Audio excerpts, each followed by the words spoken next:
Hello everyone, बहुत बहुत स्वागत है आप सभी का एयर डिजिटल स्टॉक में। तो अमेरिका ने फिर से लगा दिया है 126% का मैसिव टैरिफ। ये इंडिया पे भी है, बिल्कुल स्पेशली इंडिया के लिए ही लगाया गया है। और वो जो 10 से 15% का टैरिफ की बात हो रही थी वो नहीं लगाए।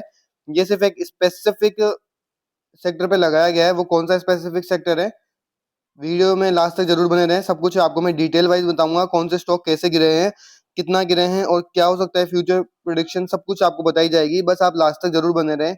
अगर आप नहीं देखना चाहते लास्ट तक तो अभी क्वाइट कर सकते हैं। बाकी इन्फॉर्मेशन अगर आपको लेनी है, आधी अधूरी इन्फॉर्मेशन काफी डेंजर हो सकती है। और अगर आप एडिशनल स्टॉक में नए हैं तो प्लीज सब्सक्राइब करें, लाइक करें, बेल आइकन जरूर से दबाएं, जिसको आपको लेटेस्ट नोटिफिकेशन, डेली अपडेट्स आपके स्क्रीन पे नोटिफिकेशन के थ्रू जल्दी आ जाएं।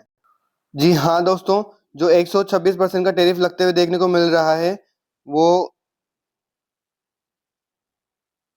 जो 126% का टैरिफ देखने को मिल रहा है वो लगने हमें दिखने को मिल रहा है सोलर सोलर पे। जितनी भी सोलर की कंपनियां होने वाली है जो हम यहाँ से अमेरिका में एक्सपोर्ट करते हैं, उन सब पे 126% का टैरिफ लगेगा। तो आज इसी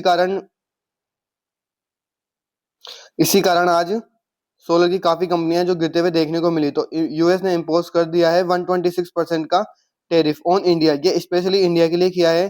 कहीं 80 to 90% भी है और अदर अदर कंट्री वाइज अलग अलग ये देखने को मिल रहा है टैरिफ। जो 15% की बात चल रही थी, वो टैरिफ को अभी इम्प्लीमेंट नहीं किया गया है। ये सिर्फ सोलर के लिए।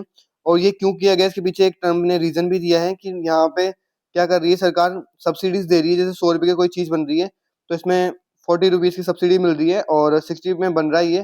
तो ये यूएस में डंप कर रहे हैं, इनकी गवर्नमेंट से फायदा ले रही हैं और यहाँ पे डंप कर रहे हैं, जिससे हमारे जो डोमेस्टिक है उनको प्रोटेक्ट करने के लिए आप हम पा रहे हैं।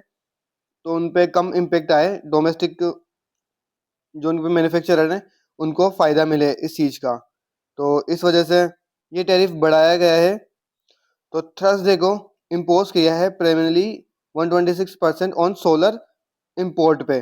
तो ये है प्रारंभिक स्टार्टिंग है ये तो अभी 126 का। तो और जो भी एक डेट भी है। और अलोंग इंडिया इंडिया पे 126% और इंडोनेशिया पे देखने को मिल रहा है हमें 86%।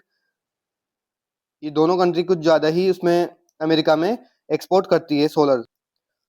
और जो वो 10 से 15% लग रहा था, उस पर भी अभी डिस्कस होएगा। तो ये जो डिस्कस डेट है इनकी, कॉमर्स डिपार्टमेंट वो एक बार बैठेगा जुलाई 6 को। ये 6/2026 को यहाँ पे फाइनल डिसीजन और आ जाएगा। तब से अभी जैसे ही मार्च का सेशन चालू होता है, मार्च चालू होता है तो हमारे ऊपर 126% का वो टैरिफ चालू हो जाएगा 1 मार्च से। और दोबारा से कम्युनिटी बैठेगी, कॉमर्स कम्युनिटी जो भी इनकी टीम है वो यहाँ पे 6 जुलाई को बैठेगी। इन्वेस्टिगेशन होगा कि क्या इफेक्ट पड़ रहा है। फाइनल डिसीजन वहीं पे लिया जाएगा 6 जुलाई को। ये डेट आपको याद रखनी है, नोट करके रख लीजिए। तो इसी के चलते हुए आज ये कुछ स्टॉक्स है जिनमें भारी गिरावट देखने को मिली। और कुछ कुछ मैं आपको स्पेसिफिक भी समझा के बता दूंगा। तो आप इनकी स्क्रीनशॉट ले सकते हैं या गूगल से देख सकते हैं। अब बात करते हैं वॉरी एनर्जी की। तो वॉरी एनर्जी का आज लगभग 14% गिर चुका था और फिर बाद में इसने रिकवर किया इसलिए क्योंकि इन्होंने जो इनकी कम्युनिटी, सॉरी, वारी एनर्जी का शेयर पहले लगभग 14% यहाँ पे गिर चुका था।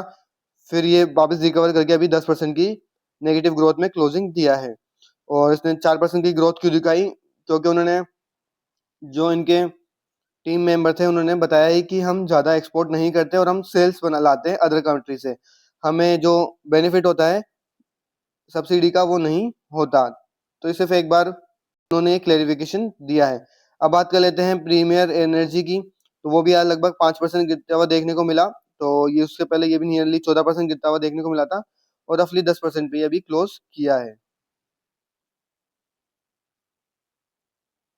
विक्रम सोलर ये भी लगभग 16 से 20% गिरता हुआ देखने को मिल रहा था, फिर आखिरी में इसने 8% पे क्लोजिंग किया है। वही सेम रीजन होने वाला है सबके ऊपर। एक्सपोर्ट स्टार्टिंग 126% का इनके ऊपर टैरिफ लगने वाला है, जिससे इनकी जो वहाँ का जो सेल्स है वो कम हो जाएगी। और तो इस पे ज़्यादा इफेक्ट क्यों देखने को मिल रहा है कि ये ज़्यादा है, नहीं, ये 5 से 10% वहाँ पे एक्सपोर्ट करती है। बट जो एक कंपनी है, मान लो एक बिल्डिंग है, तो आसपास की बिल्डिंग को भी वो लेके गिरती है। जैसे एक बिल्डिंग गिरेगी तो ये इसको भी इफेक्ट डाल देगी। तो आज पूरे सेक्टर में ये देखने को मिला है। आइसोलेशन एनर्जी, ये भी लगभग 12% गिरते हुए देखने को मिला है। तो मैंने भी आपको समझाया है कि वो एक बिल्डिंग गिरती है तो उसके आसपास के सारे धीरे धीरे गिरने लग जाते हैं। तो यही कारण है कि कुछ स्टॉक जो वहाँ पे सॉरी कुछ स्टॉक्स है जो वहाँ कुछ कंपनीज है जो अमेरिका में सेल करती है यूएस में, बट कुछ नहीं है वो भी आज गिरती हुई, जो वहाँ पे एक्सपोर्ट नहीं करती वो भी आज यहाँ पे गिरती हुई देखने को मिली है। रैली में जैसे जैसे ऊपर कोई अच्छी न्यूज आती है सेक्टर के लिए, चाहे से वो उस कंपनी के लिए ना हो, पर वो इंक्रीज होती है वो कंपनी भी। और जैसे ही इसके लिए इन कंपनियों के लिए बैड न्यूज नहीं था, पर ये भी इनके साथ साथ हल्की हल्की गिरावट शो कर रही है। तो आज की वीडियो में इतना ही दोस्तों, मिलते हैं नेक्स्ट वीडियो में। आई होप आपने सब्सक्राइब कर लिया हो।